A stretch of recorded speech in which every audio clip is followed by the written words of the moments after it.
Excuse me. What in the world are you thinking? Mean Gene, the first thing you need to do is to tell these people to shut up if you want to hear what I gotta say. What up, y'all? It's K86 Ninja in the place to be for Paper Saber Universe. And this is the New World Podcast, brother. And we're talking about SmackDown, March 1st, 2024. We are in Glendale, Arizona. So down the street from me, basically, down the mountain. But not right now because I'm in another state, in Colorado still. So enjoying my time here. My brother went, though. My brother went to the show, and he sent me some pictures, so I'm going to share those on the social medias and everything like that. Corey Graves, Wade Barrett on commentary. It's 36 days till WrestleMania, brother. And the champ comes out. The bloodline comes out. And Roman has been champ for 1,279 days. That is insane. Oh, that is insane, man. We open up the show with Elimination Chamber package from this past pay-per-view. But yeah, the bloodline comes out. They're talking, and Roman's telling the crowd to acknowledge him. He's getting boos. And he says, if you don't acknowledge me, I'm just going to leave. And then Paul's like, yo, we got The Rock first. We got The Rock. And The Rock is making some waves, especially on social media. Well, I don't know why I almost stuttered with that. But on social media, he took a video and he said, fuck the story. The Rock. And something's going to happen, man, because The Rock comes out, calls Glendale cocaine and meth users and stuff like that. But he tells them, like, hey, I have a proposition. All right, The Rock and Roman, the most dominating, biggest tag team ever, and the biggest tag team match at WrestleMania against you and your, basically his boyfriend, Seth Rollins, or what do you call him, a clown? Kept calling him a clown. Rock doing this thing, wearing the Louis Vuitton, I don't know what kind of shirts they are, but man, those $200 shirts, he's wearing it again. He's brought back the full gimmick of being a heel Rock, and I love it. Rocking the glasses, he's got the jewelry on, and he's insulting the crowd. So amazing. And I told my brother, they blocked out a lot of this segment because that crowd was booing and chanting and but he's like, yeah, he goes, he's glad he saw it live because the reactions were real, especially when The Rock goes, if you, and then Roman puts his hand on The Rock and he stops and I stopped. I was like, what? And then Roman goes, hey, if we're going to go through with this, I need you to acknowledge me. And I'm like, oh my fucking God. And then The Rock goes, okay. And he says, my family and me, we acknowledge you as our tribal chief. And I was like, what the fuck? I was like, oh.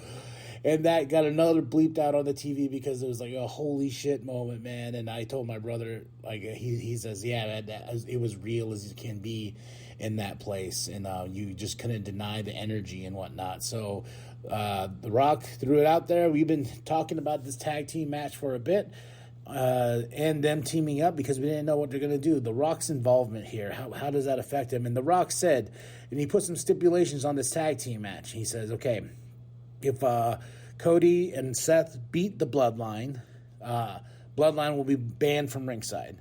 If the Bloodline win, we're having Bloodline rules, which is no rules. And The Rock says that he'll probably be on commentary. And Pat McAfee, Solo will be there singing their national anthem. That was pretty funny.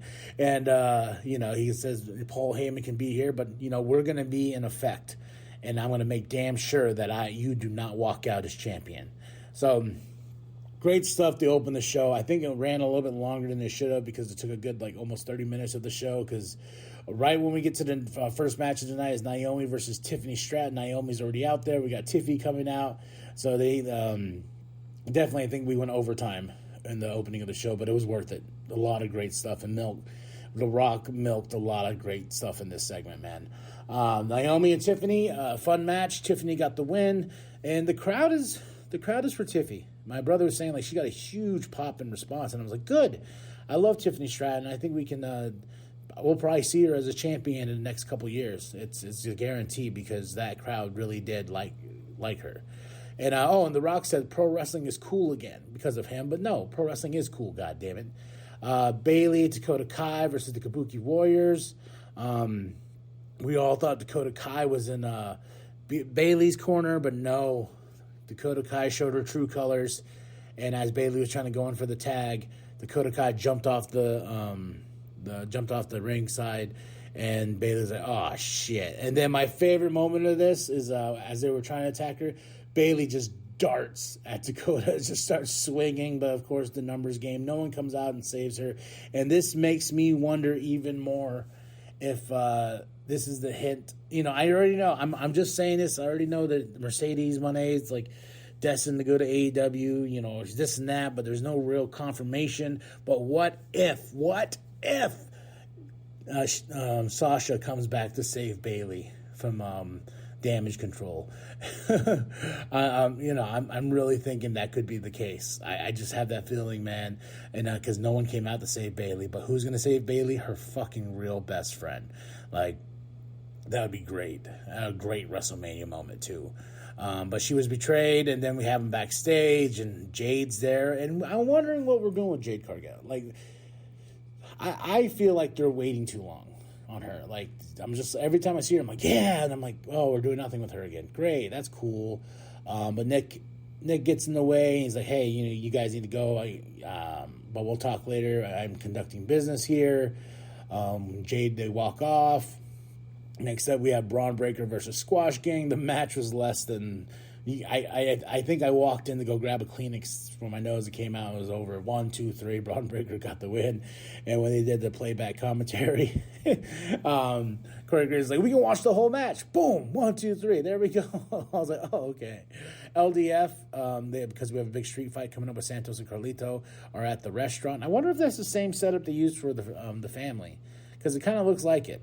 What they use at the Performance Center, I'm guessing, where that fake restaurant's built.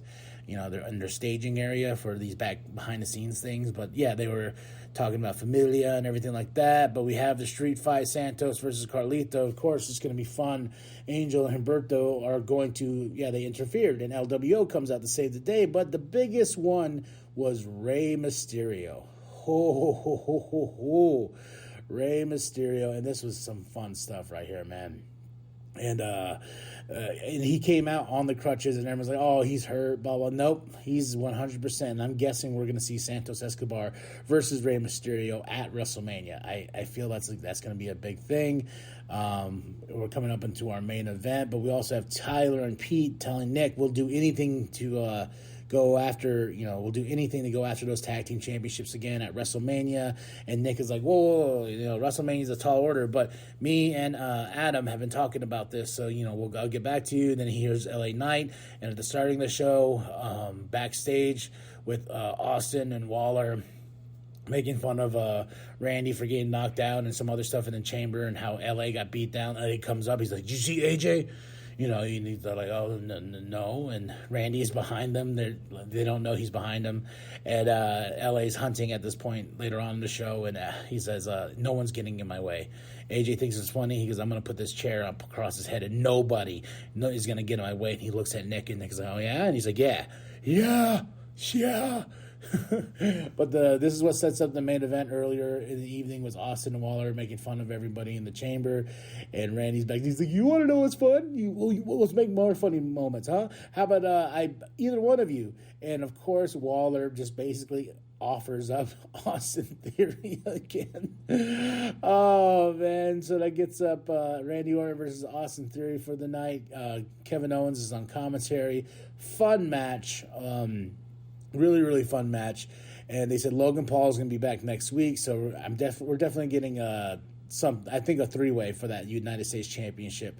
That's just my feeling on that, because Austin Theory, they try to gang up on Randy, and Randy RKOs to get the win. And of course, here comes Grayson Waller, then here comes Kevin Owens and everything like that. So we ended on a good note. Randy and KO side by side, giving each other fist bumps, and that's it. That's all. That is SmackDown. March 1st, 2024 in Glendale, Arizona. Corey Graves and Wade Barrett on commentary. This show gets a solid 5 out of 5, especially for the opening segment of the show. So drop those comments below. Hit that like, hit that subscribe. Tell me what you think. Share with your grandma, share with the bum down at Walmart. I am KMB, the Sexy Ninja. And remember that the New World Podcast is for life, brother. I acknowledge you